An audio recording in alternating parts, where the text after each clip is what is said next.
Saudara-saudariku yang dikasihi Tuhan, salam berkah dalam. Semoga saudaraku semua sehat dan bahagia. Dan jangan lupa mengawali harimu dengan senyum. Kamis 30 November 2023, gereja merayakan pesta Santo Andreas Rasul. Mari kita awali permenungan kita hari ini dengan tanda kemenangan Kristus dalam nama Bapa dan Putra dan Roh Kudus. Amin. Permenungan kita diambil dari Injil Matius bab 4 ayat 18 sampai 22. Dan ketika Yesus sedang berjalan menyusur Danau Galilea, ia melihat dua orang bersaudara, yaitu Simon yang disebut Petrus dan Andreas saudaranya. Mereka sedang menebarkan jala di danau, sebab mereka penjala ikan. Yesus berkata kepada mereka, "Mari, ikutlah aku, dan kamu akan kujadikan penjala manusia." Lalu mereka pun segera meninggalkan jalannya dan mengikuti dia. Dan setelah Yesus pergi dari sana, dilihatnya pula dua orang bersaudara, yaitu Yakobus anak Zebedeus dan Yohanes saudaranya, bersama ayah mereka Zebedeus, sedang membereskan jala di dalam perahu. Yesus memanggil mereka, dan mereka segera meninggalkan perahu serta ayahnya, lalu mengikuti dia.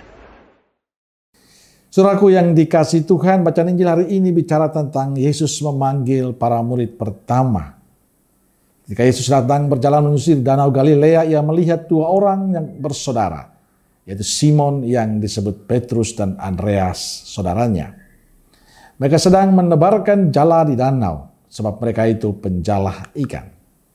Yesus berkata kepada mereka, "Mari ikutlah aku dan kamu akan kujadikan penjala manusia."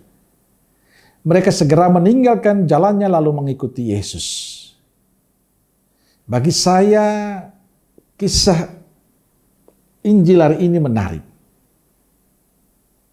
Mereka yang dipanggil tidak bertanya mau kemana atau untuk apa dan dengan siapa, tapi berdiri dan mengikuti Yesus.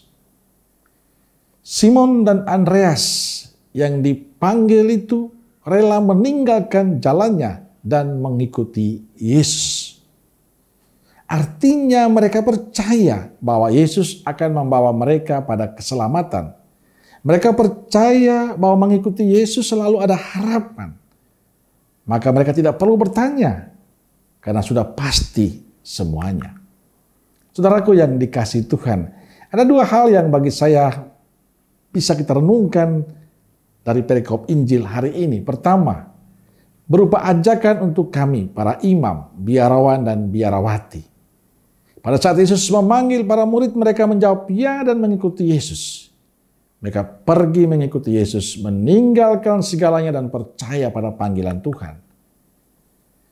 Demikian juga kita semua dipanggil oleh Allah untuk mengikutinya. Teristimewa kami para imam, biarawan, biarawati. Saat kita menjawab pada panggilan Tuhan, berarti kita berani melepaskan semua keterikatan, melepaskan semua kelekatan dan menjalani perutusan dengan penuh sukacita. Artinya kita percaya Dia yang memanggil adalah Dia yang setia. Karena itu tujuan kita, arah hidup kita adalah melayani Tuhan dan sesama. Kedua, panggilan Tuhan pada para murid bukan berarti harus meninggalkan pekerjaan mereka. Tuhan tidak memaksa kita meninggalkan pekerjaan dan profesi kita. Yesus tidak pernah melarang para murid untuk melanjutkan profesi mereka. Profesi dan pekerjaan mereka sedang kita jalani adalah medan pelayanan kita. Tanpa kita melayani Tuhan dan sesama, tanpa kita memberikan kesaksian tentang kebaikan Tuhan. Karena itu apapun pekerjaan kita, jangan pernah minder. Jangan pernah takut. Di sana kita dipanggil untuk menjadi pelayan Tuhan lewat sikap dan cara hidup kita. Kita syukuri apapun profesi kita masih ini. Dan mari kita jadikan itu sebagai ladang kita mengabdi dan melayani Tuhan. Biarkanlah kehadiran kita dimanapun kita berada, di tempat kerja kita, menjadi berkat bagi banyak orang. lewat cara hidup kita yang baik. Kita syukuri apa yang kita alami dan kita jadikan semua berkat. Ingat, Tuhan memanggil kita dan mengutus kita untuk menghadirkan wajah-Nya dalam sikap dan cara hidup kita. Amin. Semoga Allah yang Maha Kasih memberkati saudaraku sekalian, Bapa, Putra, dan Roh Kudus. Amin. Roh Kudus Nazaret, doakanlah kami. Amin. Berkah dalam.